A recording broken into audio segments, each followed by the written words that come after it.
Hello guys, j'espère que vous allez bien. Bienvenue chez La Doa. It's about everything. Et on va parler de quelque chose, je suis tombée dessus. Et c'est fort intéressant.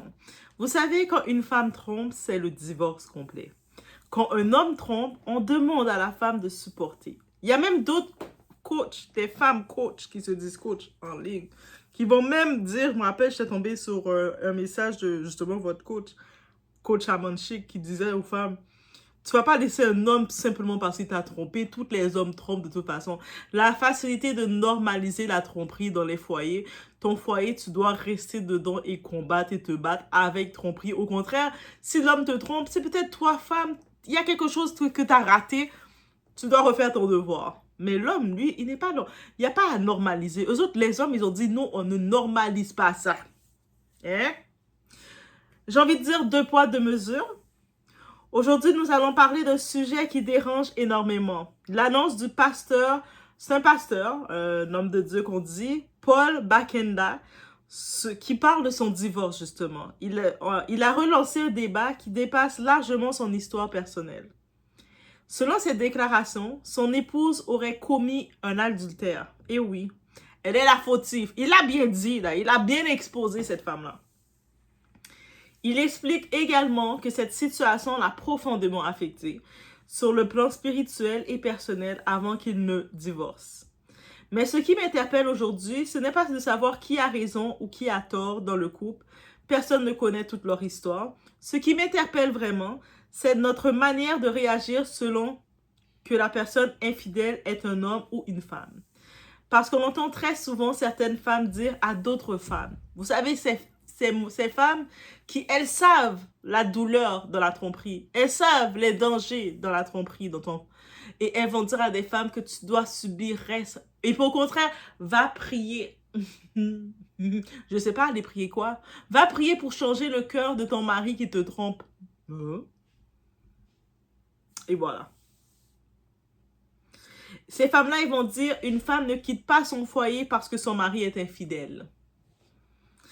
Tu dois supporter, tu dois prier. Les hommes sont comme ça. Pense aux enfants. C'est toi qui dois sauver ton mariage. Tu dois tout seul sauver ton mariage parce que quand un homme te trompe, quelqu'un te trompe. Mais aujourd'hui, lorsqu'un homme découvre l'infidélité de son épouse, il nous parle que ça lui a fait mal. Avant qu'il décide de divorcer, il a eu mal. Donc finalement, la tromperie fait mal ou pas? Ou sinon, il fait juste mal, c'est l'homme qui reçoit la douleur émotionnelle de la tromperie, mais la femme, nous, on est juste là pour encaisser. Beaucoup trouvent normal qu'ils divorcent immédiatement. Pourquoi les règles changent-elles selon le genre de la personne qui trompe? Parlons-en ici, on est chez La Doa, it's about everything. On regarde le tout ensemble sur une autre perspective. La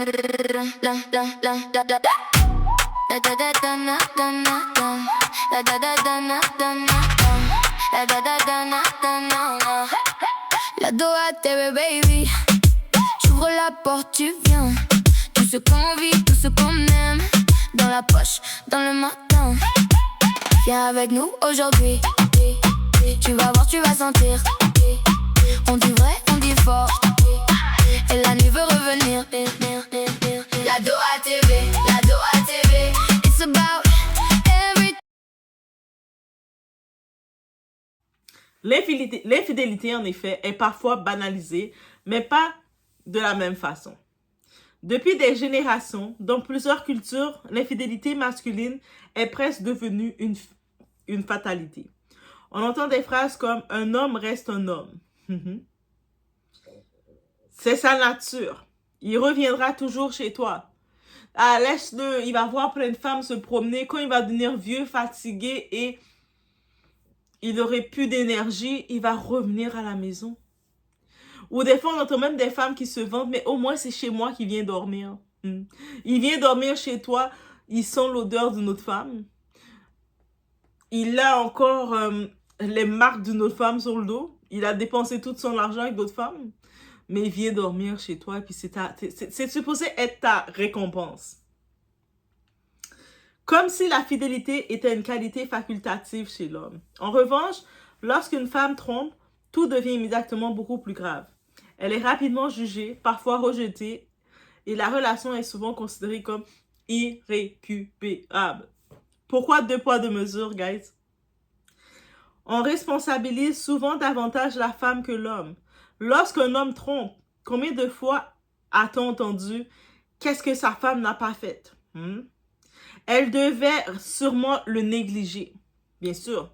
Elle était trop concentrée dans son travail, ou elle était trop concentrée dans ses enfants, ou peut-être elle a même pris du poids, regarde comment elle s'arrange plus. Parce que, tu sais, elle est concentrée à 5 heures du matin à se lever pour préparer le lunch du gars, préparer son déjeuner.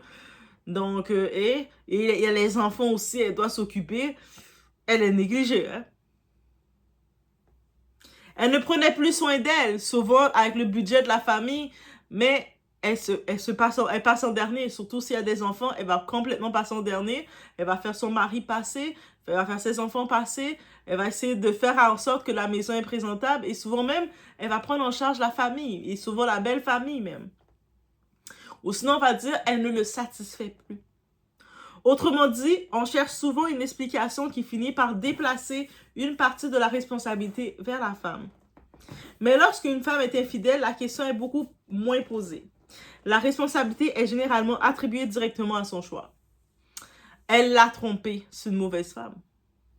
C'est son choix.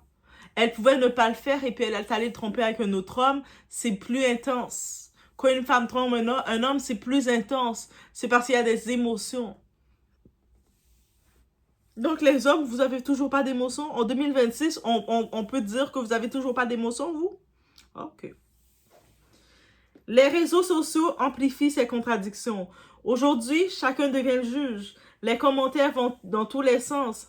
Certains défendent le pasteur, d'autres condamnent son épouse.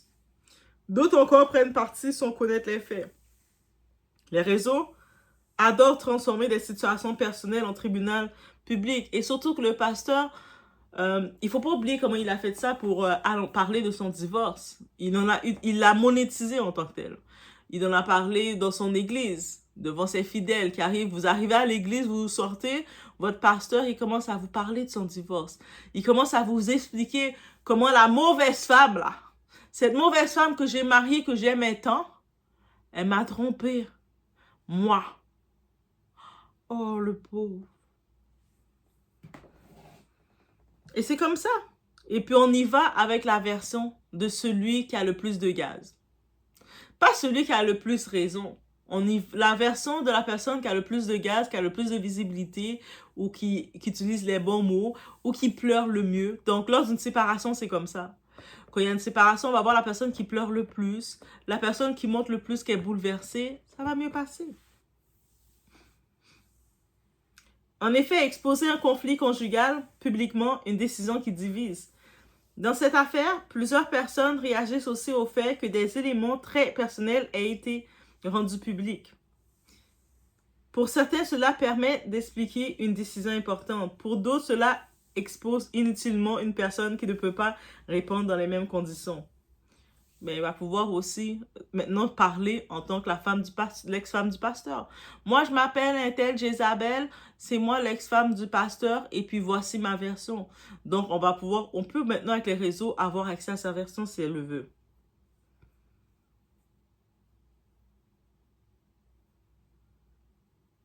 En effet, le mariage ne peut pas fonctionner avec un seul sacrifice. Et beaucoup de mariages, de mariages africains noirs, qu'est-ce qu'on constate? Tous les sacrifices, on s'attend que c'est la femme qui le porte. Les hommes, quand ils regardent une femme pour savoir que tu es une bonne femme, est-ce que tu es prêt à souffrir pour moi? Des fois, même dans la phase de dating, même dans la phase, même pas de fréquentation, même pas de dating, dans la phase que tu dis « Allô, ça va? » L'homme commence à te dire « Ouais, ça va. » Ah, est-ce que toi, tu es prêt à te sacrifier pour moi?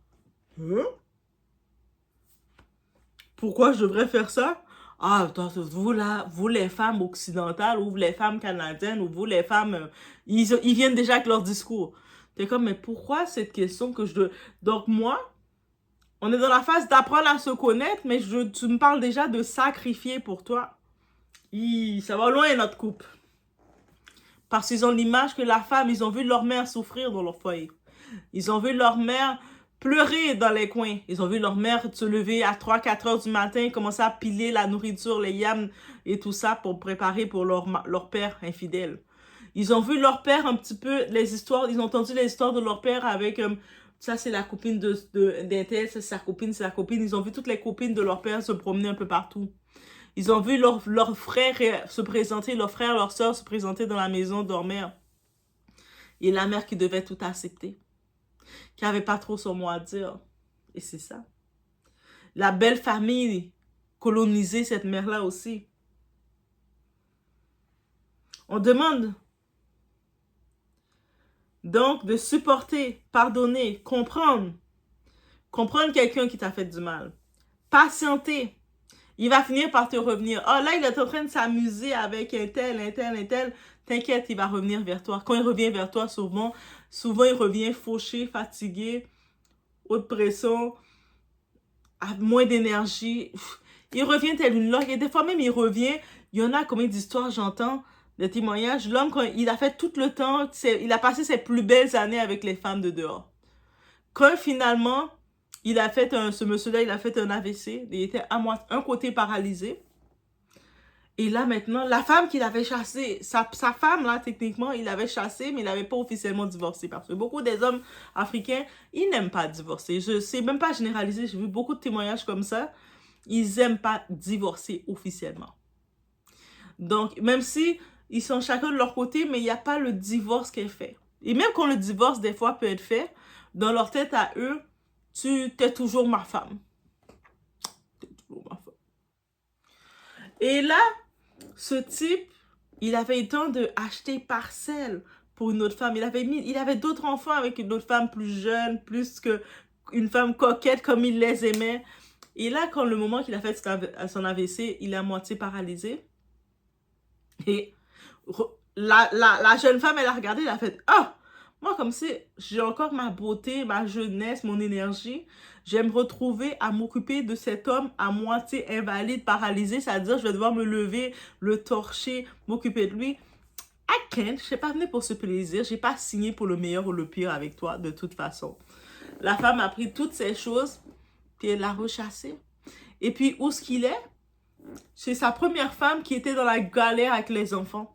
Sa première femme qui était à chaque jour qu'elle allait même à l'église, parce que c'est pour ça que les églises sont remplies de ces femmes-là. Elle allait à l'église en train de pleurer de son mari. Et là, elle voit son mari qui revient moitié paralysé, qui a plus trop de force, qui sert plus trop à rien du tout. Et elle est comme, j'ai pas le choix de le servir. Hein. C'est mon mari.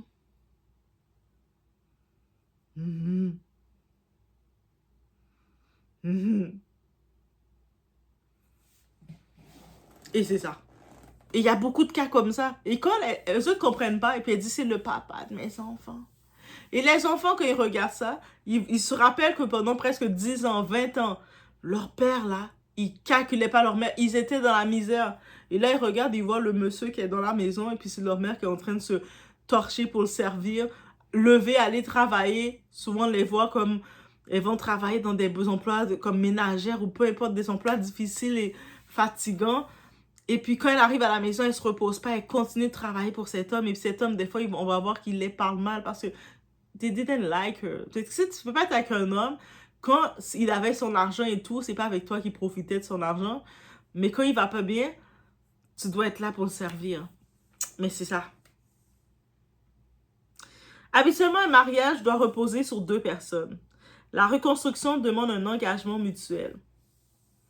Pas une personne, mais dans beaucoup de mariages africains, mariages noirs, afro, on met tout le poids, c'est la femme qui doit tout faire pour tenir son foyer. Pardonner n'oblige pas toujours à continuer la relation. Ça, c'est important de savoir.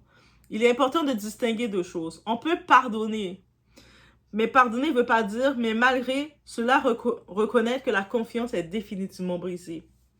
Le pardon et la réconciliation ne sont pas toujours synonymes. Chaque couple prend une décision, cette décision selon son histoire, ses convictions et sa capacité à reconstruire. Parce qu'il y a aussi beaucoup de personnes qui pardonnent l'infidélité de leur partenaire, mais là, dans le couple, ça devient l'enfer. Elles ne font plus confiance. Elles surveillent partout. Elles l'espionnent. Elles embauchent même des gens pour le suivre, pour le tracer. Mais tant qu'à ça, pourquoi tu pardonnes si tu peux devenir malade comme ça dans la vie d'une personne? Pardonne et libère. Libérez-vous. Les mêmes conseils devraient s'appliquer aux deux genres. Si l'on conseille à une femme de réfléchir avant de divorcer après une infidélité, parce que c'est ça que le monde dit, réfléchis, tu vas vraiment gâcher ton foyer à cause qu'il t'a trompé. Hein? Pourquoi on ne dit pas ça à l'homme?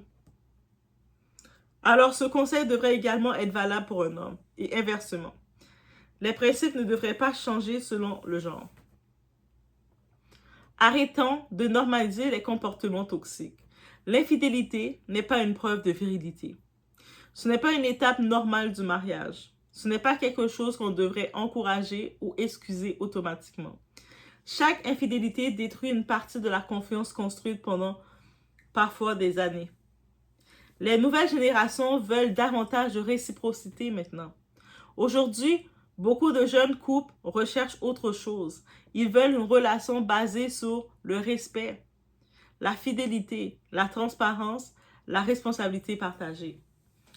Les attentes évoluent et les discours aussi. Cette affaire pose finalement une question de société. Au-delà du pasteur Paul Bakanda et de son ex-épouse, cette histoire nous pousse à nous interroger. Pourquoi certaines personnes demandent-elles à une femme de tout supporter? Tu dois tout tenir pour ton homme, c'est ton rôle. La femme, de toute façon, vous êtes fait pour souffrir. Hein? Prends tout. Alors qu'elles comprennent immédiatement lorsqu'un homme décide de partir après une infidélité. Peut-être il est temps d'avoir une conversation plus cohérente sur ce que nous attendons réellement du mariage. Encore une fois, cette vidéo ne cherche pas à juger le couple de Paul Bakendo, ou Bokendo plutôt, Paul Bokendo. Nous ne connaissons pas tous les détails de son histoire il a jugé bon de parler d'une période de lui. En même temps, je pense aussi dans son message, mais moi, comment je l'ai interprété, je sens qu'il en a profité pour parler d'un moment sombre qu'il a vécu, un moment de down dans la vie. On a tous des up and down, up and down. Il a parlé d'un down, il a parlé de sa séparation.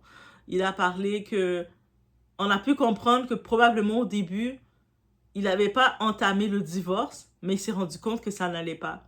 Qu'il était même plus capable de prier, de se concentrer dans rien, de se faire dans le personnel non plus.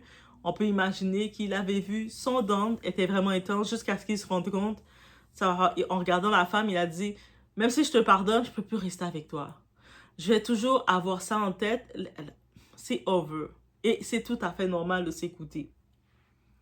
Je ne peux pas prier pour toi à ce point-là, rester avec toi et prier pour toi. Je vais prier pour toi à distance. Et c'est correct.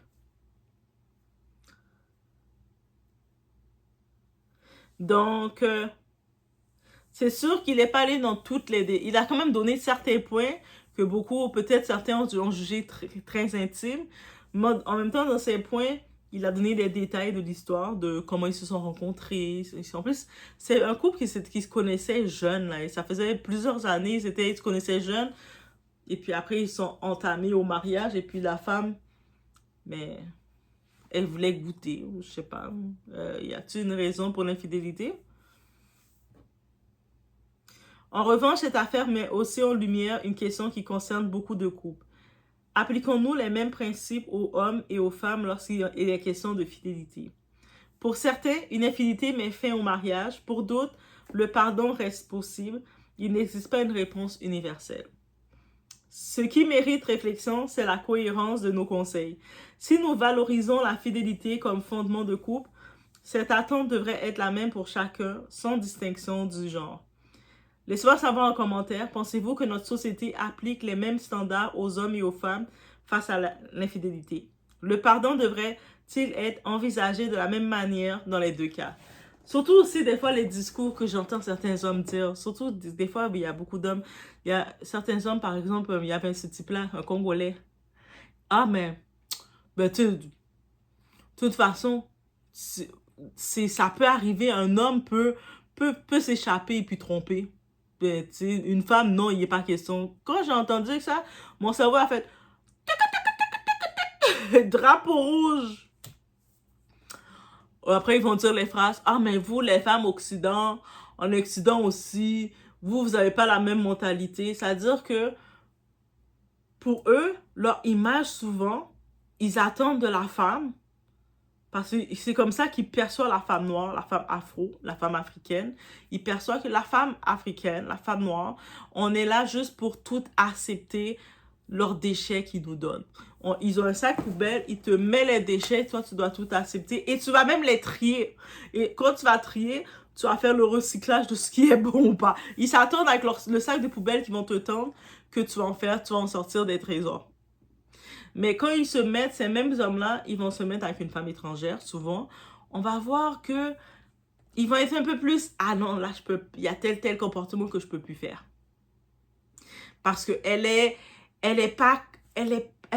pas dans le cadre pour accepter ce que la femme de ma couleur, la femme de ma communauté, elle est conçue pour accepter. Et on doit aussi apprendre à briser ça. La même façon qu'un homme va dire, hey, elle m'a trompé, raison d'adultère, c'est irréconciliable. Mais si toi, tu es une femme, tu te dis, mais moi, en vrai, dans mon couple, je crois au respect. Pour moi, le respect, c'est important.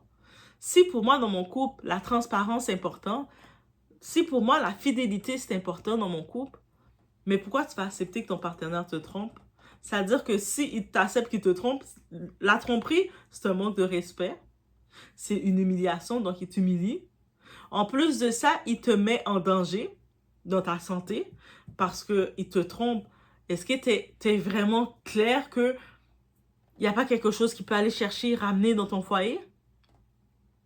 Toi, tu acceptes de prendre tous ces risques-là en te disant que tu brises toutes tes valeurs, soi-disant pour être avec un homme. Est-ce que ça en vaut vraiment la peine? Il faut aussi regarder ce côté-ci. Parce que eux autres, les hommes, ils sont fermes dans ce qu'ils croient. Mais quand il s'agit de nous, les femmes, on doit être... Mais sinon, tu vas te retrouver tout seul. Ben, mieux vaut être seul que d'être avec un homme qui ne m'aime pas, qui ne me respecte pas et qui peut avoir l'intention de me tromper. Désolée, là, mais clairement, let me be alone. Que de savoir que je vais être avec un homme et à n'importe quel moment, cet homme-là, il peut me tromper. Pas à n'importe quel moment. Tu sais, des fois, il me trompe peut-être déjà. Peut-être que je le vois avec son téléphone, on est là. Je passe à côté, puis il est là. Oh, qu'est-ce que t'as? Oh, rien, oh, rien. Tu sors avec ton homme, et puis tu vois d'autres femmes, elles te regardent comme ça, elles te repèrent. Ah, c'est elle, sa femme? Ah, c'est elle. Et toi, t'es comme... Alors? C'est qui?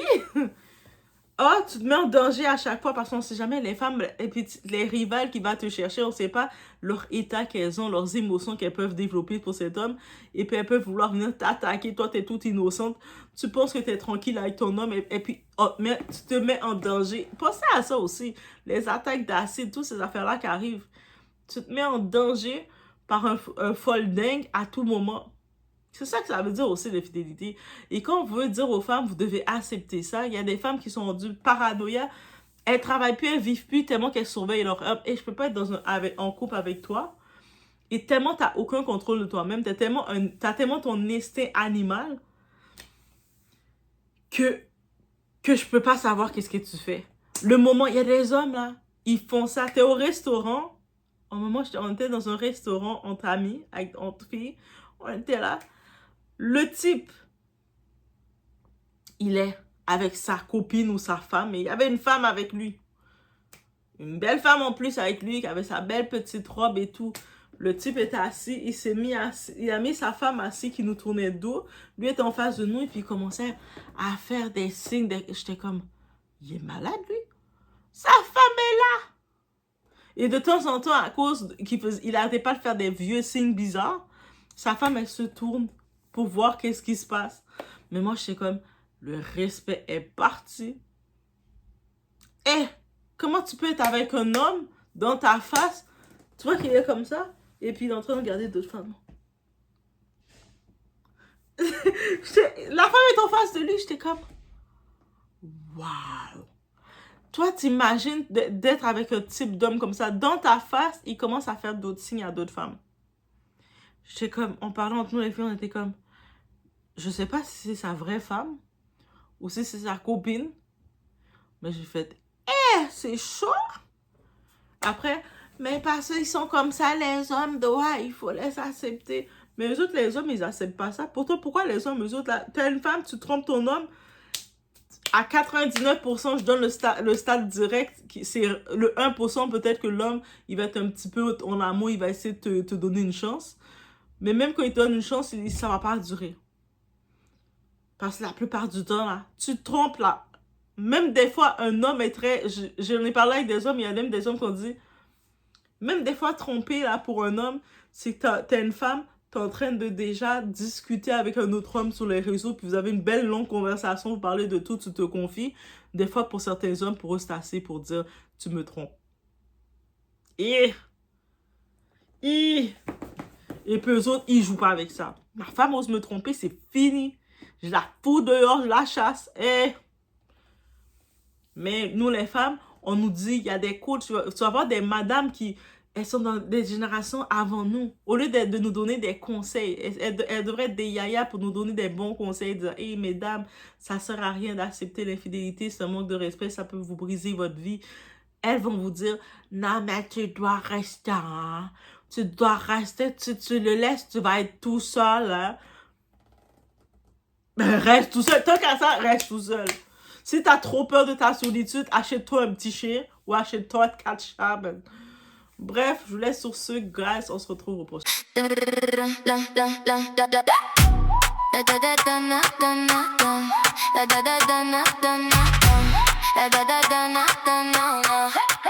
La Doha TV, baby. J'ouvre la porte, tu viens.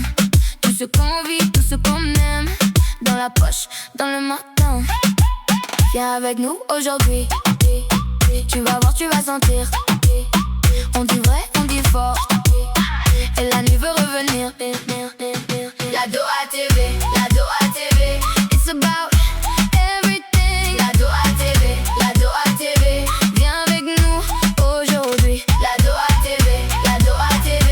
C'est loud, come with me. La Doha TV, la Doha TV. Tout est là, viens avec nous. Un regard, un plan, un défi.